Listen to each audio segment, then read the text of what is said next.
Hi Sagittarius, welcome to Higher Source Tarot for your January 2022 tarot reading. This is a reading for all Sagittarius, Sun, Moon, Rising, and Venus.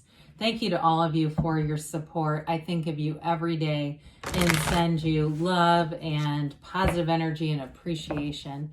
And if you are new here, welcome to you. I post new readings every Friday, then again on Monday. So if a reading doesn't resonate, you can come back in a couple of days. You could check other parts of your chart.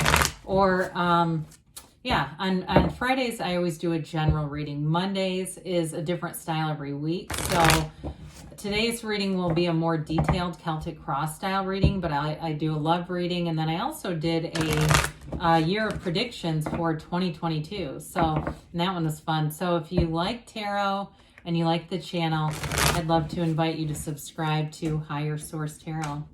All right, what advice do you have for Sagittarius, Sun, Moon, Rising, and Venus? What does Sagittarius need to know, please, for the best and highest good of all concerned with Sagittarius? Okay. See if we can get those in. Jeez, bit resistant. Okay, guys, we'll start here with the tarot, and then we'll have the Angel Answers Oracle cards. All right, current situation, we got the Two of Swords. The immediate influence is the Ten of Wands. The destiny, we've got the Five of Cups, but don't get too scared off. You've got the Queen of Swords in the past, the Two of Pentacles in the more distant past. We've got the Eight of Swords here coming towards you, but you're represented by the Four of Wands. The person or situation you're dealing with or attracting is the Queen of Cups. You've got the Sun and your hopes and fears, Wheel of Fortune and the outcome. Well, I really like that. Now, the bottom of the deck, we've got the Six and Eight of Pentacles along with the Moon. So we've got Pisces, Leo, we've got all the fixed signs. I definitely feel like you've got something moving forward in a relationship, especially even if it's reconciliation, especially if you've been at a stalemate. I feel like something very restricted. I love to see that Wheel of Fortune with all that restrictive energy. That is going to move that forward. It's like it gives it a big energetic kick in the pants. So with the Six of Pentacles, the Six of Pentacles is about a give and take. But I do feel like if you had something in the past where it was strings attached, and I know I don't usually read it like that, but I just get that. Looking at the other cards here, I feel like you might, with the Eight of Pentacles, go out on your own. If there was something where it just seemed like, if it was a friendship, a relationship, something where every time you were giving or, anytime they were doing anything for you, it's like they expected something or wanted something back in return. That Eight of Pentacles is a card of success and building up a future. So for some of you, with the Moon showing up here too, you may have come to realize some things there. Now, that might not be for everybody, but I do want to acknowledge that.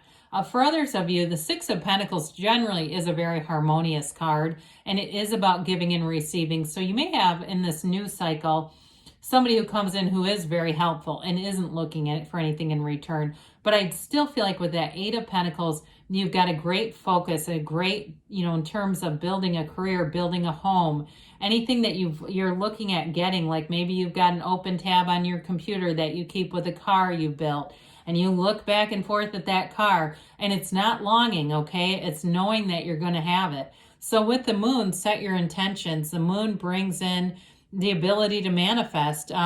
It is, though, like I said, hidden aspects that come out. And it's also, though, remembering that everything comes from the seat of the soul here, source energy. So even if we don't like something, being able to at least acknowledge, you know what, I did that on some level. For some reason, that's here for me, and I'm just going to let it go. I'm not going to keep focusing on that if it's something you didn't like.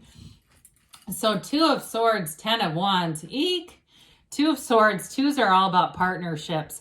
And with this one, it's definitely being caught in the middle of something. So I still feel like you've got with the Eight of Swords here, there's a very restricted energy. If there's something where it's a job and you're afraid to leave it, or it's a relationship that you felt like you stayed in too long, that Ten of Wands is like you'll keep putting into it until it's like you just can't anymore. And so You could decide not to get to that point, though, because the Ten of Wands is a fairly excruciating energy. I mean, it's a lot of work without much gain. So the Tens are all about realization, and it really brings in a new cycle. So it may be time to put down the effort. With that Two of Swords, though, too, if there's any areas of your life, and I know this can be hard to look at, but if there's anything where you have some old resentment or some kind of fear or insecurity or something like that, I would have loved to have seen either the Magician or the Hermit here, because the Hermetic principles behind those are know thyself. If there's something about that, you know, and just needing sort of a soul searching or being on this hero's journey, understanding about letting go, it's something to do with that in this energy. It doesn't mean that you're not loyal, okay? That is not what that is about, but there's been a lot put into that without much in return. So with the, and that's part of that Six of Pentacles too, that might be part of the balance. Like if you've been seeing, yeah, I have really devoted myself to this and it just hasn't gotten any better, that's also telling you to move forward, invest in things that there's a return.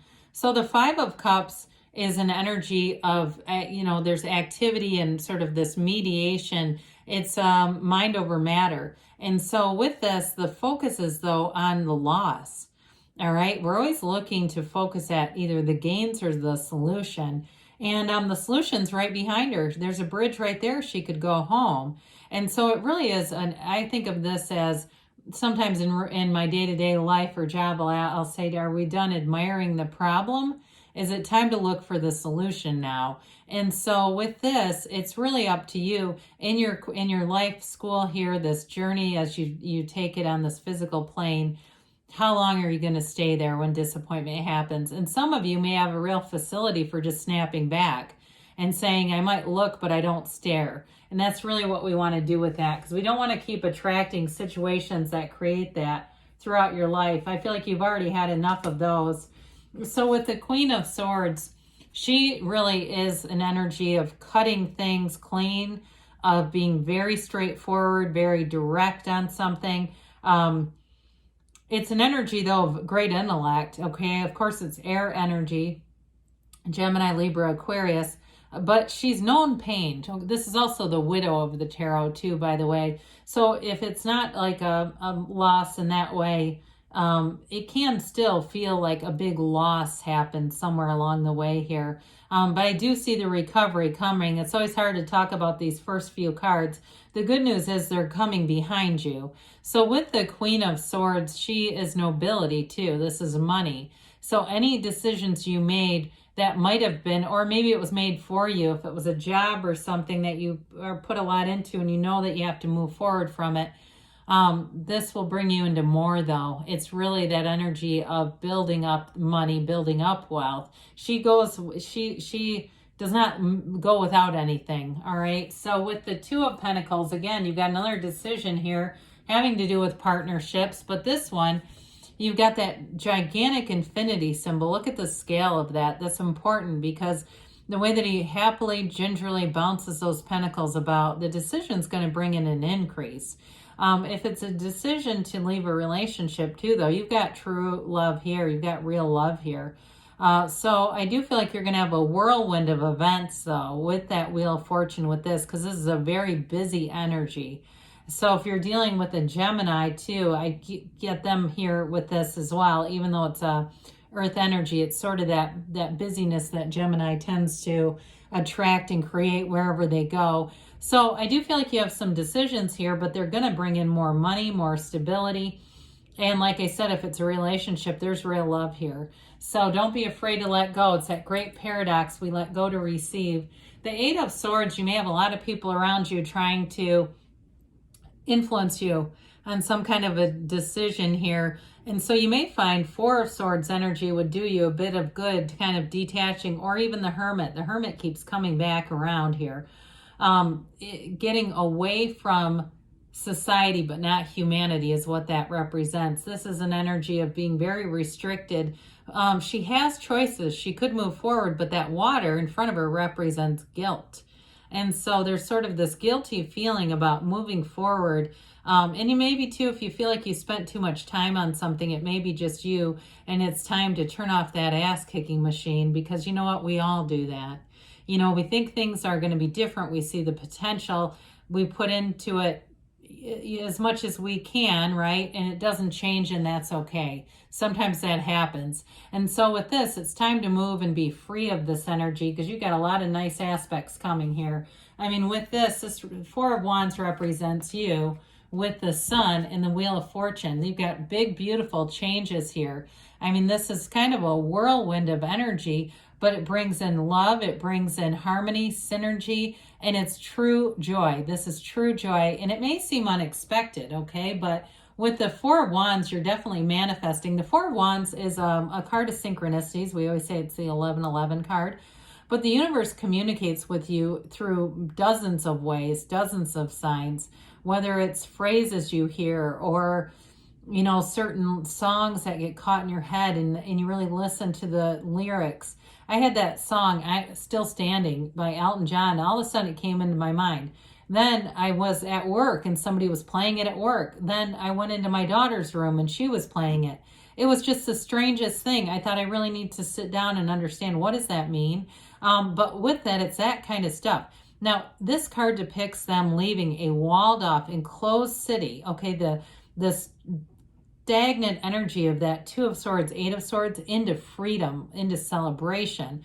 You're being moved out of that energy into something that opens up doors wide open for you. So enjoy this. Now, the Queen of Cups, in terms of a relationship, I definitely feel like you're manifesting it. Now, I will say too, with that Four of Swords, in terms of work, it can be a change in a manifesting in your career, but it leads to more. So it's not the final end point. The Four of Wands, that's about leading you to more as well. So with the Queen of Cups, you do have real love here. And it may be, for those of you that this is a work thing, that real love is finding that career or living in your calling, right? We say that the career is really what you get paid for, but your calling is something greater. And so this also could indicate that you're really in this place of loving what you're doing. She is a very intuitive energy though. So all around you, things are aligning. Now in a relationship, the person you're attracting has real love for you. There's no falsehood here. There's nothing here about, this is not an energy of high chemistry, but there's not really love. That is not this. This is almost the opposite of it, where this person would really go to the ends of the earth. You know, they would overcome if there's obstacles, they'll stick with it. This doesn't give up. This is a love that perseveres. And so with the Sun here, I mentioned it's gains and riches. It's high vibrational energy. It's harmony and synergy wherever you go. It's finding great support, but it's also being very empowered and confident and really feeling like you're in flow with this. It is that true joy and liberation. It's a new energy showing up though. And so it may give you this big pop, like this big gusto. All of a sudden you wake up and you just feel different. And it seems like the people you're attracting are lighter, they're happier, they're easier to be around. And they see things like you do. You may even meet some people who are more in the mindset of metaphysics and understand energy and vibration. And maybe you say, well, that's not something I'd ever talk about at work. People think I was nuts. You may find though, like I said, you're attracting people that get that kind of stuff. And it will, as you get together, that energy will pool and it will move forward, moving you into better places. Could be a new love relationship too, that they understand it. Maybe not to the same extent, but I do feel like they're aware of it. They have some awareness. So I love to see the Sun and Wheel of Fortune right next to each other. There's just something really fun about that. It's a momentum that builds. And this, of course, is the Wheel of Life. And so it's this portal into the divine. You meditate, you raise your vibration. You do whatever you think is fun, okay? Whether that's, going for a long run or meditating or, calling a friend that you haven't talked to, whatever it is that kind of raises and lifts your vibration, that brings in some unexpected change, but it's always for you. The Wheel of Fortune, not the Wheel of Misfortune. So you've got a new cycle. So it can be meeting somebody. It can be very unexpected changes, but I do feel like as you move forward too in a relationship. It may get serious very fast. In a job too, if you felt like you invested a lot in something, this is your return. It may come from a different place though, all right? It may be, like I've said, it may be unexpected. And so you see it and it's like one of those things where the universe brings you what you want, but they deliver it in a way that's kind of mysterious and maybe even at times a bit questionable, right? I think we've all done that. But either way, having that unwavering faith brings you to what you're asking for right here. So we love to see this as you start the new year off, bringing in good fortune, unexpected changes, but that bring in blessings. That's a very positive outcome and kind of an exciting one too. So we'll get ready for that. Brace for change here, Sagittarius.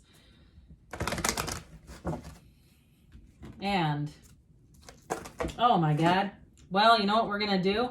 I'm going to... I'm going to go from the bottom up. I lost half the cards on that. So we won't worry about those.